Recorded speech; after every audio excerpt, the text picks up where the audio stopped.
Assalamualaikum warahmatullahi wabarakatuh.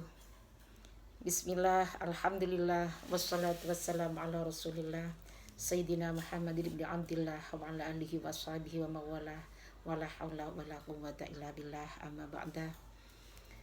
Pemirsa yang dirahmati Allah, sebentar lagi kita diwajibkan oleh Allah subhanahu wa ta'ala untuk berpuasa di bulan suci Ramadan, bulan umat Nabi Muhammad sallallahu alaihi wasallam. Sebagaimana Rasul bersabda, "Inna Rajaba syahrullah wa Sya'bana syahri wa Ramadana syahru ummati." Sesungguhnya bulan Rajab adalah bulan Allah. Bulan Sya'ban adalah bulanku, kata Nabi. Dan bulan Ramadan adalah bulan umatku.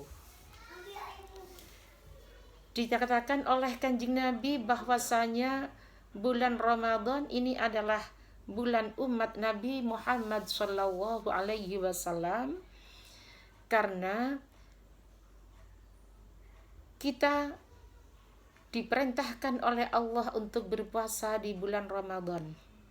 Bulan yang sangat istimewa bagi umat Nabi Muhammad sallallahu alaihi wasallam. Sebagaimana diriwayatkan dari sahabat Anas bin Malik radhiyallahu an, bahwasanya Rasulullah Muhammad sallallahu alaihi wasallam bersabda, "Idza halla hilalu ramadana sahal arsyu wal kursiyyu wal malaikatu wa ma dunagum fayaquluna tuba li ummati Muhammadin alaihi salatu wassalam bima indallahi ta'ala minal karamah." Ketika sudah masuk bulan Ramadan, arasy, kursi, malaikat, dan yang lain-lainnya dari penduduk langit semuanya menjerit. Mereka mengatakan, tuba li ummati Muhammadin, berbahagialah umat Nabi Muhammad alaihi salatu wassalam karena memiliki karamah di sisi Allah. Wastaghfarat lahum syamsu wal qamaru wal kawakibu wat tayru fil hawa wassamaku fil ma wa kullu dhi ruhin ala wajhil ardi fil laili wan nahar illa syayatinu alaihimul la'nah. Matahari, rembulan, bintang, semuanya memohonkan ampun untuk umat Kanjeng Nabi Muhammad sallallahu alaihi wasallam. Tak terkecuali burung-burung yang ada di udara, ikan yang ada di dalam air. Di sini dikatakan di dalam air, bukan di laut. Karena dimanapun ikan berada, tidak hanya yang ada di lautan, dan ikan hanya hidup di dalam air.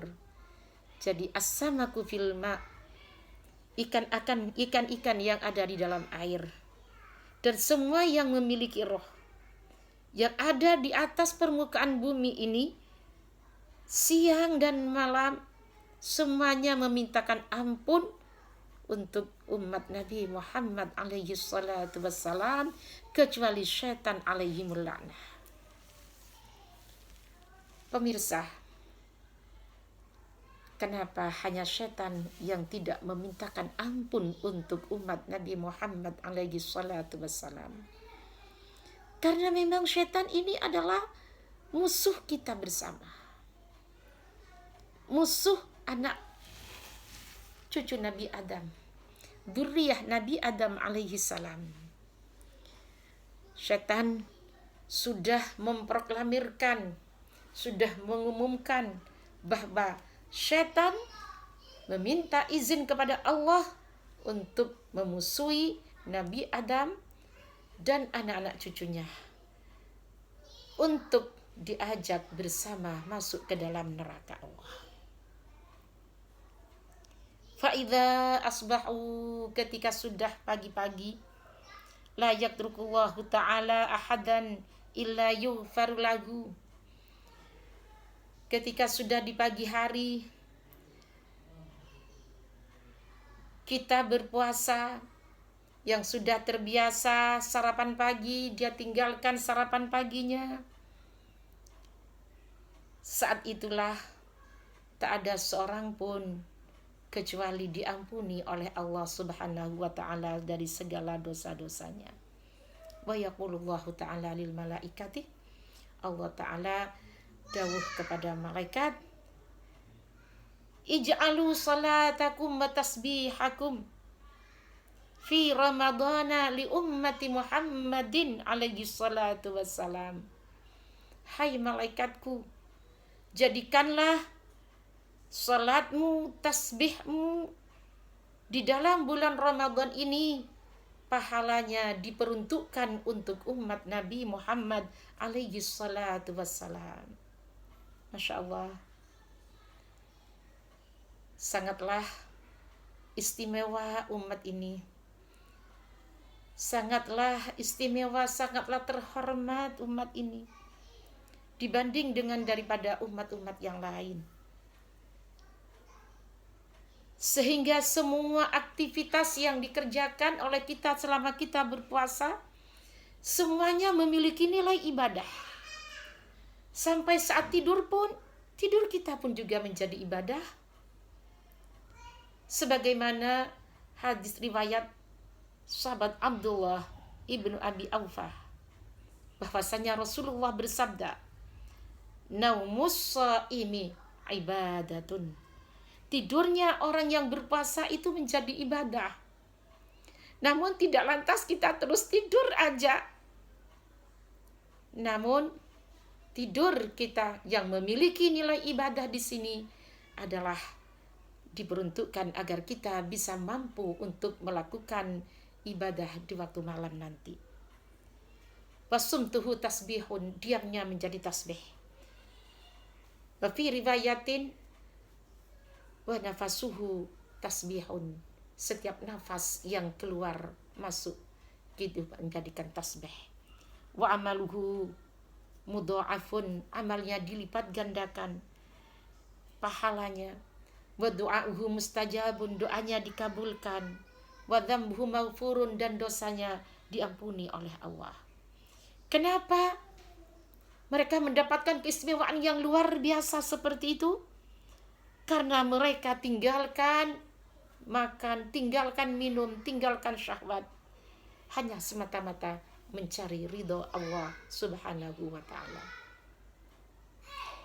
Namun kesempatan yang sangat baik ini tidak akan ada nilai suatu apapun bagi kebanyakan dari mereka yang berpuasa hanya dengan meninggalkan makan dan minum saja. Sebagaimana Rasul bersabda, kam min sha'imin laisa lahu min siyamihi ilal ju' wal atash. Berapa banyak orang yang berpuasa namun dia tidak mendapatkan bagian apapun dari pahalanya puasanya kecuali hanyalah lapar dan haus. Artinya tidak memiliki nilai pahala apapun, puasanya sia-sia belaka. Nah, pemirsa, kira-kira apa yang menyebabkan puasa kita itu menjadi batal pahalanya? Di antaranya Rasul pula bersabda, khamsatu asya, ada 5 macam perkara yang bisa menghapus pahala puasa. Pertama adalah al-kidhib. Kidhib artinya berbohong.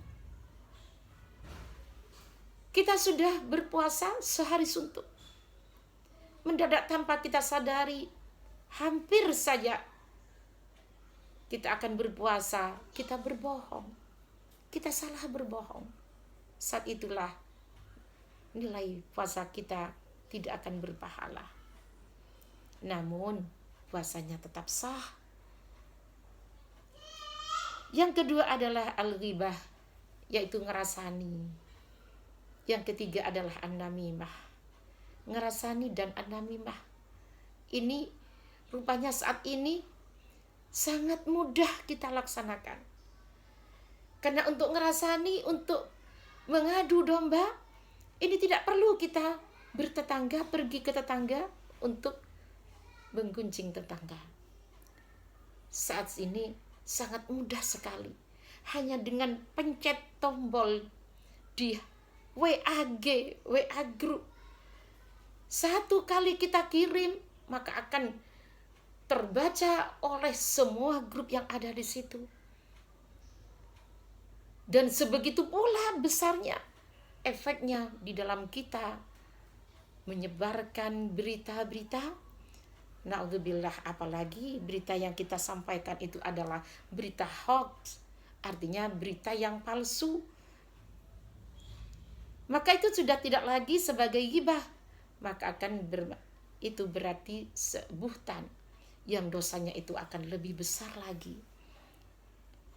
Pemirsa yang dirahmati Allah, kemudian yang keempat yang menyebabkan batal puasa kita, pahala puasa kita adalah al-yaminul ghamus, sumpah palsu. Dan yang kelima adalah an-nadharu bisyahwatin. Begitu pula dengan an-nadharu bisyahwatin, melihat dengan syahwat. Tidak perlu kita keluar dari rumah, tidak perlu kita keluar ke pasar dan lain sebagainya, ke mall dan lain sebagainya untuk bisa memandang dengan syahwat. Lagi-lagi dengan WA, dengan WAG, dengan Instagram dan lain sebagainya, dengan media sosial, kita bisa kirim foto-foto perempuan-perempuan cantik yang ketika dilihat oleh laki-laki akan memandang dengan syahwat. Berarti dengan demikian kita pun juga punya andil di situ, menyebabkan orang lain bisa memandang dengan syahwat. Hal itu pun juga jika kita laksanakan akan menjadi tidak bernilai puasa kita, artinya bisa menghapus dan membatalkan pahala daripada puasa. Demikian yang bisa saya sampaikan, dengan harapan kesempatan yang sangat baik di dalam bulan suci Ramadan ini kita pergunakan dengan sebaik-baiknya, dan kita meminimalisir sedikit mungkin kemungkinan akan dihapuskannya nilai daripada puasa kita, agar puasa kita nantinya akan benar-benar membawa manfaat bagi kita semuanya, dengan harapan agar supaya akan dapat meningkatkan ketakwaan kita kepada Allah Subhanahu wa taala. Demikian, wallahul muwaffiq ila aqwamit thoriq. Wassalamualaikum warahmatullahi wabarakatuh.